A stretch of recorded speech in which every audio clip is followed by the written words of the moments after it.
Hello and welcome back to the Marches Centre of Manufacturing and Technology. We're here today to take you through that application process. So first of all, what you really need to know is that application really matters. It's the first view that your potential employer is going to have of you. So you need to make sure that you're proofreading the application, make sure there's no spelling mistakes and you've got correct grammar, and also you need to complete all the boxes. Some of them may not be relevant to you, but this is an opportunity for you to sell yourself. So use those boxes to really sell yourself and make sure that you've got all the information in there. Number two, the qualifications. Make sure you write down your qualifications, all of them, even if you don't think they're relevant. This really gives that employer the full picture of you and what you've done in your education. So make sure you list everything on there.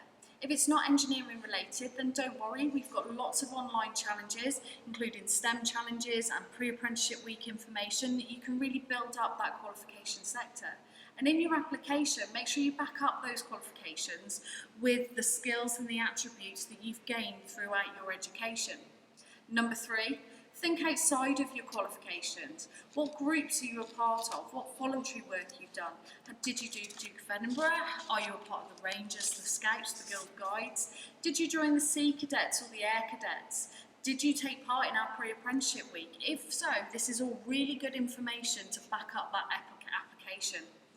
And then number four, the final step is that interview, that face-to-face interview with that employer.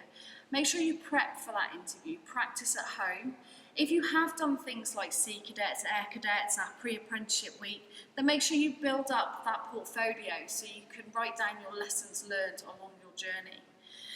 Make sure you take your qualifications with you. And then finally, dress appropriately. Your first impressions are everything within an interview.